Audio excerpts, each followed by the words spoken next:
आता आपण बघूया टॉप 9 महत्त्वाच्या बातम्या। पंतप्रधान मोदी उद्या पुण्याच्या दौऱ्यावर विविध विकास कामांचं उद्घाटन करणार। पुण्यातील एसपी कॉलेजच्या मैदानावर मोदींची जाहीर सभा।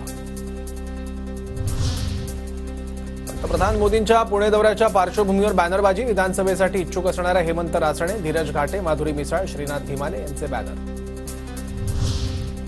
आमचं ठरलंय कसब्यात दंगेकर, नो ताई नो भाई। पंतप्रधान मोदींच्या सभास्थळाबाहेर कसबा विधानसभा मतदारसंघ मित्र परिवाराकडून बॅनरबाजी। दंगेकरांच्या बॅनरशी शहरात चर्चा। राष्ट्रवादीच्या पक्ष आणि नावाबाबत आज सुप्रीम कोर्टात सुनावणी। 3 न्यायमूर्तींच्या खंडपीठासमोर होणार सुनावणी, तर आज सुनावणी होण्याची शक्यता कमी, वकिलांची माहिती।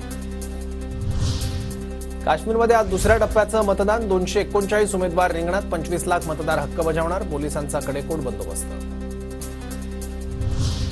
मनोज जरांगेंवर सलाईन लावून उपचार। ग्रामस्थांच्या विनंतीनंतर जरांगेंनी रात्री सलाईन लावली। मनोज जरांगेंच्या उपोषणाचा आज 9वा दिवस। जरांगे दुपारी 1 वाजता पत्रकार परिषद घेणार। उमरगा विधानसभा माजी खासदार शिवाजी बापू कांबळे लढण्याची शक्यता। आमदार ज्ञानराज चौगुले यांच्या विरोधात ठाकरे गटाकडून उमेदवारीची मागणी। राज ठाकरे 27 आणि 28 सप्टेंबरला विदर्भाच्या दौऱ्यावर। विदर्भातील विधानसभा मतदारसंघांचा आढावा घेणार। ओबीसी, व्हीजेएनटी व एसबीसी विद्यार्थ्यांना शिक्षण शुल्क आणि परीक्षा प्रतिपूर्ती योजनेसाठीची उत्पन्न दाखल्याची अट रद्द। त्याऐवजी नॉन क्रिमिलियर प्रमाणपत्र सरकारकडून बंधनकारक।